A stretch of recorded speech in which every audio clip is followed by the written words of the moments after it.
Civil rights attorney Robert Patillo joining us now. Robert, anytime you have to start a statement with "I'm not a racist," you're losing. We can agree on that. But also, is everyone responsible for every 10-year-old email that somebody happens to find?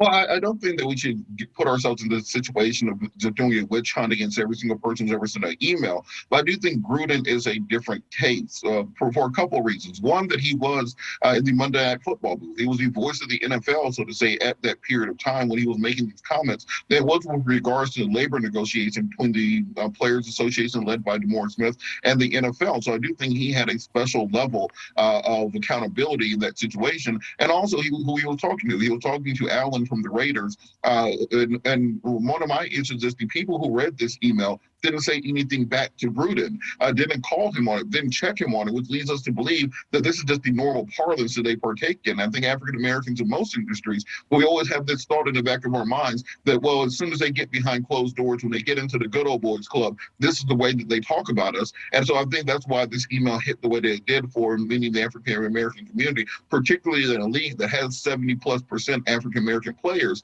The fact that somebody who was on a 10-year, $100 million contract harbors these types of opinions. And guess what? If this email didn't come out, he wasn't going to volunteer this information. He wasn't going to talk about this at any point. He's not mad that it happened. He's mad that it came to light. Well, and few things you don't ever get caught on your first time. Cheating on your wife, drunk driving, and sending obnoxious emails is probably on that list. This is another commentator yesterday also defending Gruden. Take a listen. I probably know John better than anybody in the league on a personal level.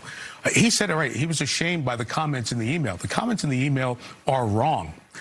But my experience kind of parallels Tim Brown, who played for John, Hall of Fame wide receiver. He said he never experienced or saw anything that would say John was racist in any way. That is exactly the experience I had. Can somebody say something that is insensitive, unthoughtful, and not be racist? I think it's about the underlying train of thought, because if you're not racist, that doesn't cross your mind. I've known you for years.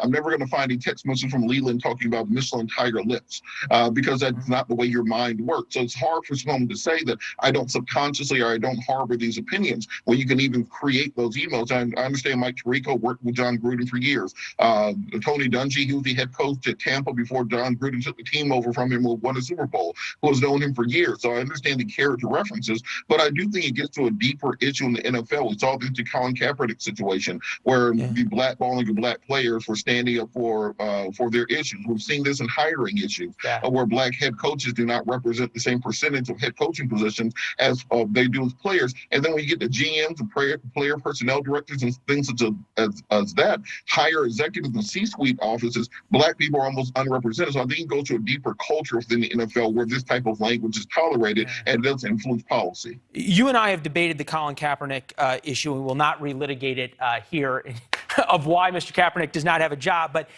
30 seconds or less, the one thing that I find sort of the most appalling about the NFL as it relates to race is how they handled the CTE settlement, and that black players were judged by a different standard than white players. That's abject racism. I don't understand how they keep getting a free pass on that. Well, the NFL does a great job of the visuals of being against racism. They had Stop Racism on the back of helmets last year. They donate to certain nonprofits that work in social justice work. But when it comes down to the bottom line issues, if it's a CTE settlement, if it's hiring coaches or hiring general managers, if it's hiring player personnel directors or presidents of football operations, then that's where the rubber hits the road, and that's where they have a bad record, and that's why the Gruden email does matter.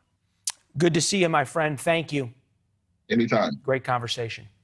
All right. The U.S. meetings with the Taliban were reportedly candid and professional. Meanwhile, their actions in Afghanistan are public and appalling. We'll get into what the Taliban got from America.